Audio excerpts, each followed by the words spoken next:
오늘 새벽 연준이 9개월 만에 기준금리를 인하했습니다. 이번 결과는 사실 충분히 예견됐던 이벤트였는데 최근에 발표된 고용보고서에서 고용시장 약화 신호가 커진 점이 주된 배경이었습니다. 하지만 시장의 반응은 단순히 환호로 끝나진 않았습니다. 인하 속도와 독립성 논란까지 얽히면서 뉴욕 증시는 혼조 마감했는데요.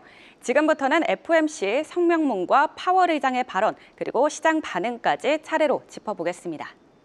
이번 FOMC 결과는 살짝 아리송합니다. 회의 결과는 비둘기파적인데 파월 의장의 발언이 약간 매파적이었기 때문인데요. 일단 3개월 만에 업데이트된 점도표를 보면 올해 기준금리는 남은 기간 2차례 총 0.5%포인트 추가 인하될 것으로 전망되고 있습니다. 이번 인하까지 감안하면 모두 3번인데 이는 6월 점도표보다 한 차례 더 늘어난 전망입니다. 19명의 위원이 의견 가운데 여기 아래 점 하나 보이시죠? 이거는 트럼프 대통령의 측근인 스티브 마이런 신임이사가 홀로 1.25%포인트 인하를 주장하면서 이견을 보이기도 했습니다. 이어서 파월의 의장의 기자회견 내용도 살펴보면요. 일단 이번 금리 인하 배경에는 노동시장 리스크가 명백해졌기 때문임을 밝혔고요. 독립성 논란에 대해서는 연준이 철저히 데이터 기반이고 정치적 고려를 전혀 하지 않는다면서 독립성을 지키는 데 강하게 전념하고 있다라고 답을 했습니다. B컷 논란에 대해서는 0.5%포인트 인하를 지지하는 의견이 많지 않았고 또 고용 둔화라는 새로운 데이터를 반영해 위험 관리 차원의 0.25%포인트 조정하겠다고 밝혔습니다. 고용 리스크에 대해서는 이민 감소와 참가율 하락으로 노동 공급이 줄고 수요도 함께 약화되면서 이상한 균형 상태라고 표현을 했고요. 올해 물가는 관세 영향으로 오르긴 하지만 일시적인 수준일 것이라고 보면서 인플레이션으로 번지지 않도록 막겠다라고 전하기도 했습니다. 그러면서 앞으로의 정책 방향은 회의마다 새로운 데이터를 반영해서 조정할 것이라고 덧붙였는데요. 이렇게 파월 의장은 이번 금리 인하를 리스크 관리 차원의 인하라면서 추가 금리 인하에 대해선 신중한 태도를 보였습니다. 이런 발언을 앞두고 이 해외 IB에서는 다소 매파적이란 평가가 나오고 있습니다.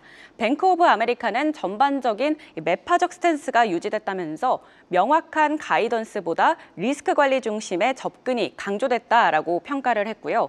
그리고 모건 스탠리는 파월의 발언과 점도표상 2028년 말까지 정책 금리가 중립 수준에 도달하지 않을 것이란 점은 다소 매파적이라고 내다봤습니다.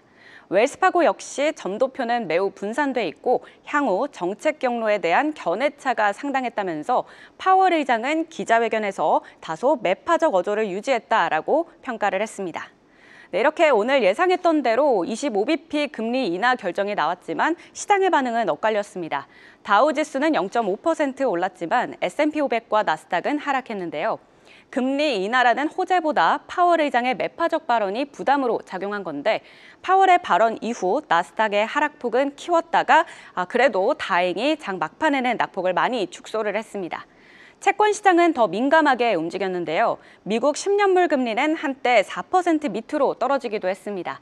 단기적으론 인하 기대가, 장기적으로는 인플레 우려가 충돌한 모습이었는데요.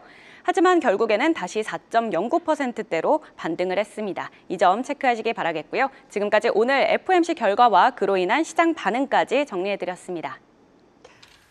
Good afternoon.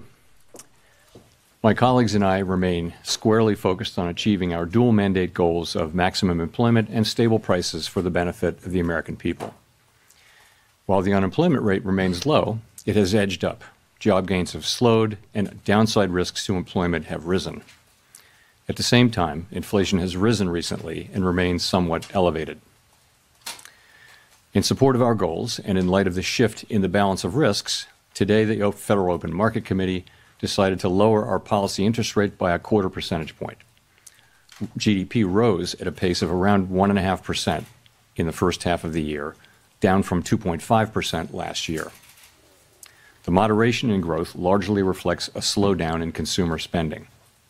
In the labor market, the unemployment rate edged up to 4.3% in August, but remains little changed over the past year at a relatively low level. Payroll job gains have slowed significantly to a pace of just 29,000 per month over the past 3 months. Higher tariffs have begun to push up prices in some categories of goods, but their overall effects on economic activity and inflation remain to be seen. We remain committed to supporting maximum employment, bringing inflation sustainably to our 2% goal, and keeping longer-term inflation expectations well anchored. Thank you. I look forward to our 이번에는 국내 통화 정책과 금리 인하 사이클 투자 전략도 세워보도록 하겠습니다. 먼저 한미 금리차 확인해 보면요. 올해 5월에 미국은 금리를 동결했고 우리나라가 금리를 25bp 인하하면서 금리 차는 역대 최대인 2%포인트까지 벌어졌습니다. 하지만 오늘 새벽에 이 미국이 25bp 인하를 하면서 현재 금리 차는 1.75%로 격차가 벌어졌는데요. 격차가 좁혀졌죠. 네, 이제 시장의 시선은 한은의 10월 금리 발표에 쏠리고 있습니다. 네, 한국은행은 지난 5월 금리를 2.5%로 낮춘 뒤 두 차례나 동결을 했습니다. 하지만 연준이 먼저 인하를 하면서 외국인 자금 이탈 부담이 줄어들게 됐는데요. 따라서 10월 금통위에서는 금리 인하 가능성이 커지고 있습니다. 다만 변수는 부동산인데요. 수도권 집값이 잡히지 않고 가계대출이 늘어난다면 연준의 인하와 무관하게 한은의 금리 동결이 불가피할 수도 있습니다.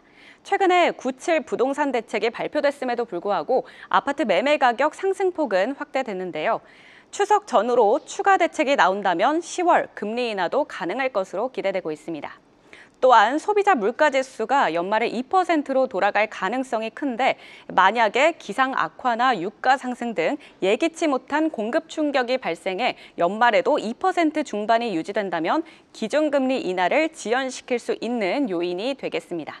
네, 한편 대미 투자 협상이 난항을 겪고 있는데요. 협상이 마무리되기 전까지 자동차 관세가 15%가 아닌 25%로 유지될 것으로 보이는데 그렇게 되면 성장률 하향 요인이 되고 금융 불균형 리스크 대응 차원에서 금리 인하 압력이 커질 수 있겠습니다.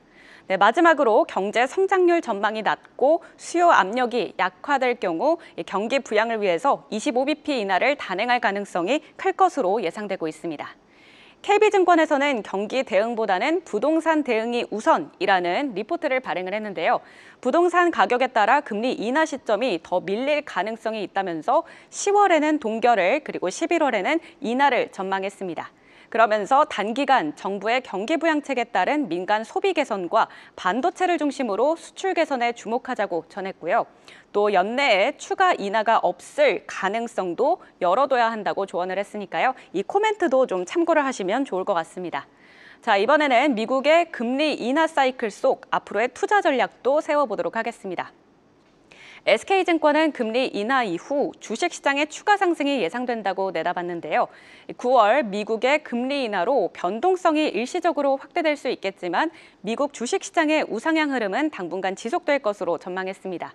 특히 금리 인하로 인한 초과 유동성은 기존 주도주로 물릴 가능성이 높다고 판단을 했는데 AI를 중심으로 미국 주식시장이 상승할 것이고 그 영향을 받아서 국내 주식시장도 강세를 이어갈 것이라고 예상했습니다. 특히 AI 인프라 구축에서 사활을 걸고 있는 만큼 반도체 기업들의 강세가 당분간 이어지면서 국내 지수 상승을 이끌 것이다라고 전망을 했습니다. 하나증권에서는 이번 금리 인하가 경기지표 침체를 의미하지 않아서 2년물 금리가 반등하는 상황이라며 과거 통계를 적용해보면 S&P 500은 월 평균 1% 상승할 것으로 기대를 했고요. 또 보험성 인하로 유동성 장세가 현실화될 것이라는 시나리오를 내놨습니다. 이 경우 달러화의 하락, 원화는 강세로 전환하면서 국내 증시에서는 외국인 매수세가 폭증할 가능성도 있다고 봤는데요. 특히 최근에 미국 반도체 업종의 실적 전망치가 큰 폭으로 상향 조정되면서 국내 반도체 업종을 중심으로 외국인 매수세가 집중되고 있어서 반도체주도 주목하자라고 조언을 했습니다. 키움증권 역시 과거 4번의 보험성 금리 인하 국면에서 주요 주가 지수는 모두 상승세를 보였다면서 상승 기대감을 반영을 했습니다. 마지막으로 금리 인하 수혜주도 체크해 보시죠. 다들 알고 계신 것처럼 대표적인 수혜주는 바로 바이오입니다. 자금 조달 비용이 높은 업종 특성상 저금리 환경이 바이오 기업에 유리하기 때문이겠죠. 그리고 NH투자증권에서는 AI 소프트웨어 쪽을 꼽아줬습니다. 과거 금리 인하 국면에서 테크와 커뮤니케이션 섹터가 가장 수익률이 높았는데 이번 금리 인하 사이클 국면에서도 다시 한번 기술주의 강세가 예상된다고 분석을 했습니다. AI 신성장 산업에 투자가 쏠리고 있는 가운데 하드웨어와 소프트웨어 중에서 특히 소프트웨어 쪽을 긍정적으로 바라봤다는 점 체크를 하셔야겠습니다. LS증권 염승환 이사는 바이오와 AI 소프트웨어 쪽 외에도 반도체와 자동차 그리고 증권주를 언급을 했습니다. 금리가 떨어지면 결국엔 소비가 증가하기 때문인데요. 자동차 같은 경우에는 대부분 할부로 사잖아요. 이 할부 금리가 떨어질 수 있어서 시간은 걸리겠지만 수혜주로 꼽았습니다.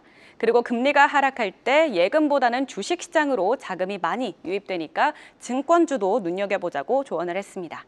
키움증권은 마찬가지로 순이자 마진 확대가 기대된다며 은행과 금융주를 제시를 했고 리스, 금리 인하로 소비자 구매력이 개선될 것이라면서 자동차와 부품주 쪽을 긍정적으로 봤습니다. 그리고 엔터와 미디어 섹터도 부각될 것이라고 새롭게 제시를 했는데요. 광고 지출 회복과 스트리밍, 게임, 구독 기반의 매출 성장이 맞물리면서 수혜를 입을 것으로 전망을 했습니다. 앞으로 관련 섹터들 눈여겨보시면 좋을 것 같네요. 네, 지금까지 금리 인하 수혜주들 살펴봤습니다. 계속해서 다양한 경제 이슈를 알고 싶다면 구독과 좋아요, 알림 설정 부탁드립니다. AI 캐스터 권미정이었습니다.